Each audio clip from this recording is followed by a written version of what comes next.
Welcome back to our YouTube channel, ladies and gentlemen, and thank you very much for tuning in to be part of our viewers and listeners. We really value your association and your support. Don't hesitate to drop your comment and feedback on the comment section, whether negative or positive. This is a platform that is very neutral and we grow by critics. It is your democratic right to have an opinion, so please don't hesitate to criticize where it's possible, and we will grow together. Please, if you're watching for the first time, allow me very quickly to request you to subscribe to our channel and turn on the notification bell so that whenever we release a video, YouTube will notify you. You can also go further to support us by spreading and sharing our videos, and give this video likes so that we grow together. Again, thank you very much for your support. Ladies and gentlemen, Kenyans are very stubborn. They have just refused to give William Ruto a peace of mind. And they have refused to let the departed souls of those who died mysteriously, just, a peace of mind to rest in peace. Something is happening in the country, and I want to explain to you why William Ruto is in trouble.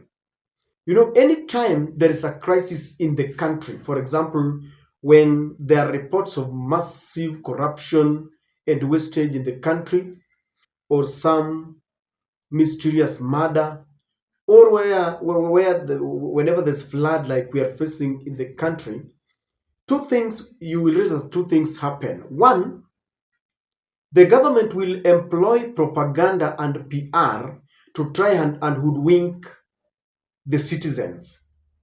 For example, when there was this fake fertilizer that was circulating, that had found its way into the supply chain, when it was very obvious farmers were crying foul, the minister in the agriculture docket, Mithika Linturi, employed a lot of propaganda.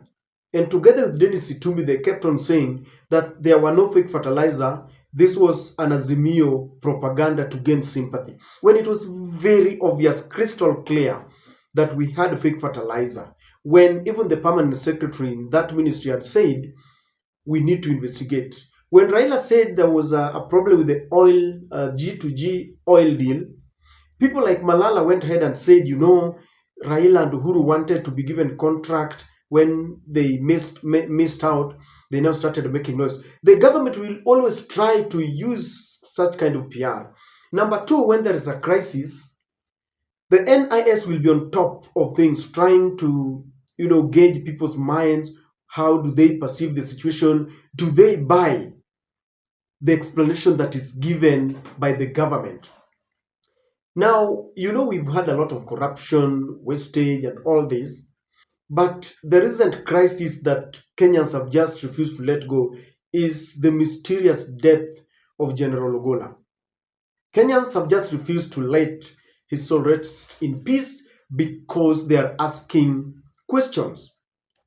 And they have refused to sanitize William Samoei Ruto as the commander-in-chief. And they're saying, he must tell us what happened. And I believe that even in the military circle, the junior, military officials, the junior soldiers would want to know what happened to their general. And so Kenyans are looking up to Ruto to give them an explanation. And did you know that Kenyans always perceive their leaders in a certain manner? Like, it's about perception. Like, for example, where you are working, there's a way people perceive you. There are people who are trusted. When they speak something, like innocent children, people believe them, whether they are lying or not. People just believe they have said the truth. I remember when I was in school, I was a noisemaker. And I was known for that so much that when officials would, maybe the class reps would write the names of who are making noise, and my name missed out in that list, the teachers would question why I was not on that list. I'm one of those people are extroverts, people who love telling stories, what happened to them. The opposite are introverts, people who like keeping to themselves. These are people who can suffer very quietly. I'm one of those people who just don't suffer. Whenever a problem, I'll share it with every Tom, Dick, and Harry, every to all and sundry who want to care. And so when you come and tell people that I'm a quiet man, they will tell you no, that is not the channel we know. So there is a way William Ruto is perceived by Kenyans, both living here and those who are abroad. Yesterday, I did an analysis of just flipping the side of the coin that could there be a reason, could there be any possibility that when General Ogolla died mysteriously, William Ruto was not aware? Could there have been some cartels, some people who planned and executed this without his knowledge? And people said no, it cannot happen. There is no way you can exonerate Ruto. There is no way you can separate it from this, him from this. He enjoys intelligence. He's the commander-in-chief of all the armed forces. And Ruto has tried as much as he can to give us this side of himself of a man of God, quoting scriptures sometimes to an extent of quoting scriptures that don't exist, non-existent scriptures. But Kenyans have refused to look at this side that he's trying to give us. Remember when he was campaigning, he had campaigned on a platform of a man of the church, a hustler. And for the first time, churches were telling us, for the first time, we have a candidate. But Kenyans have refused. They see him in another angle. And that is exactly the basis of my analysis.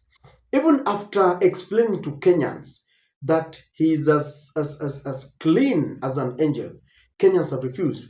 Why do you think Kenyans try to associate Ruto with some of these negative sides? That is what I want us to look at, ladies and gentlemen. For example, in the murder of Ogolla, or this mysterious death, if I have to use that as an example and an epitome of my analysis, one of the reasons why Kenyans feel they cannot trust William Ruto is this: his tongue. William Ruto cannot control his tongue. And I will give you an example. Recently, William Ruto threatened Kenyans. Mambo ni matatu. It has become a slogan. When he threatened the Rai group of company, the director, that you will either go to heaven, uhame Kenya, and people really didn't take it kindly. That he was threatening an investor that if you're not careful, one of the options is that you will die. Going to heaven meant you will die. Such kind of utterances from a leader who has got a sword. And remember, he even said, I was given a sword to deal with those people who cannot toe the line. He even threatened judges. He said he was not going to accept verdicts that went, against his will. Even those who went to court, he threatened them. So we've had a president who has threatened people with a sword, has threatened that there are three options, and one of them is even going to heaven. And this ties him. This is the reason why Kenyans cannot just separate him from anything and everything that happened to Ogolla, and with the mysterious deaths and torture and everything. Even with Ogolla, he said that Ogolla wanted to overturn my victory. As a leader, some things you keep to yourself. You don't have to say everything. And that's why I'm telling you that the threats and his tongue, loose tongue sort of, he cannot control it, ties him and makes Kenyans not trust that he could be innocent. Even if he's innocent, even if he has nothing to do with the death, Kenyans try to tie him to it. Number two, ladies and gentlemen, is anger. When Ruto was threatening the judges, you realize that he was talking with a lot of anger. And he said, Lewe liwalo, I will not even, now obey their orders. I will not obey their verdicts. Ruto is a man of anger. He will talk to church, sometimes he'll even sing, but ukimfikia mwisho, when he realizes that push has come to shove, you know the real character. He will now show you the real character. There was a time during campaigns, Ruto told people that at some point Uhuru Kenyatta wanted to give up after Maraga had nullified their victory. And he said, I almost slapped him. He was a deputy president telling people that he almost slapped the president. And this is something that really he gave us as one. Those are things that coming from his own tongue. When he confesses he almost slapped a president, and people say, okay, so you could slap the president. It was only that the president had got authority over him. So what about if you're a minister and you cross this line? You can easily be slapped. That anger. There is a story I can't prove the word that is going on the street. I can't prove even if I'm taken to court. I can't prove. Like I say, Ruto is a president, he's a newsmaker, people discussing. So what going on in the street is that at some point, William Ruto slapped Chesire. I think these are one of the former leaders during the Kanu era, that he slapped him. And it was being connected by his confession that he almost slapped Uhuru Kenyatta. So people feel that William Ruto is a very and easily angered man. I remember there was a time during the campaigns when some hustler tried to interfere with this. I don't know whether it is called interference or he was asking questions when William Ruto was campaigning. He turned mad. Kijana, wacha kuniletea hasira hapa. Wacha, you saw that thing. So anger makes people feel that William Ruto can easily be tied to some of these things when people talk about politics and what is happening in the country. In as much as he tries to explain, I remember he said, there shall never be any murder. There shall never be any extrajudicial killings. And he said the last one was were the bodies that were found in River Yala. But people don't trust him. William Ruto has said very many things that turn out to be hot air, if you ask me. He says this the following day, the promises and everything. So people look at him, when you said this and it turned out to be a lie, you hoodwinked us. Why should we now trust you? For example, when he says he's the commander-in-chief of all the armed forces and he says he does not know what happened to the generals, the general's chopper.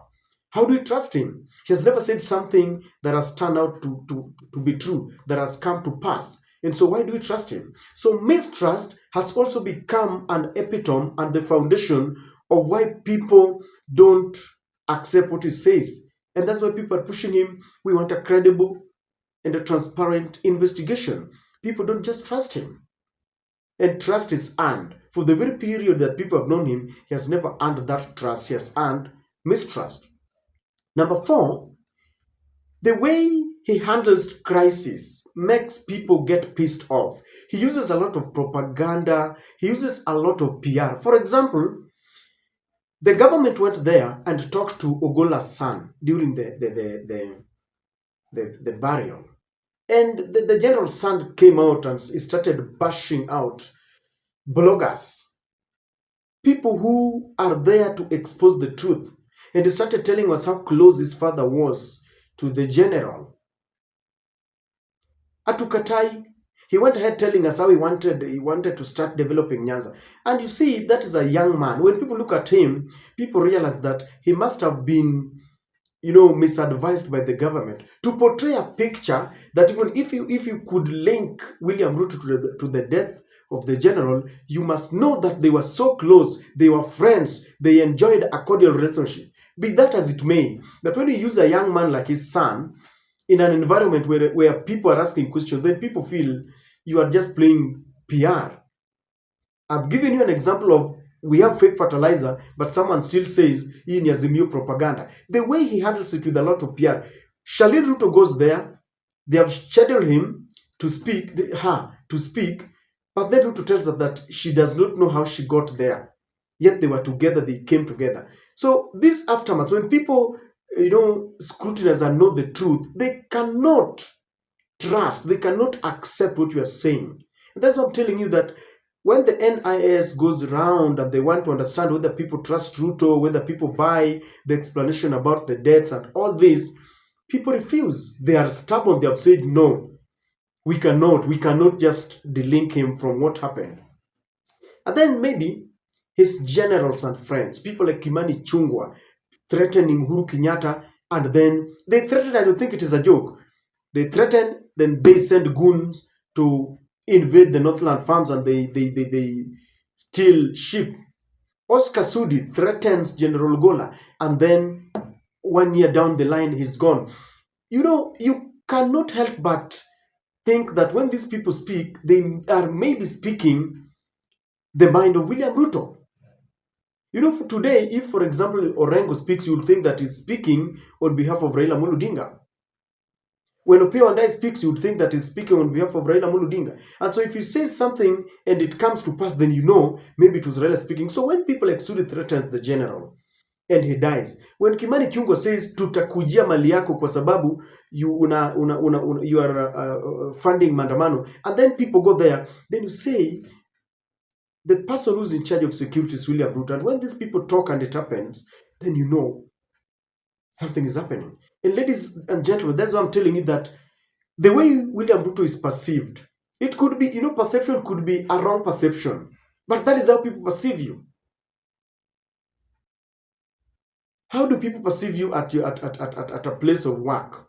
When there is something, they would want you to come. Maybe you are that person who is known to be a churchman. Whenever something happens, they tell you, ita nani tuombe. They believe that when you pray, things can happen.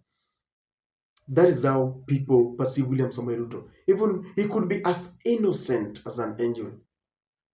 But that is how people, perceive him. He should work hard so that people can change, their view about him and how they look at him. And as I said, Kenyans are very stubborn. They have refused to buy the explanation. How do you perceive William Samoei Ruto? Let us share the comments, because this is a neutral platform. If you are watching for the first time, please take a second or two and subscribe. I don't know what you think, but that is my take.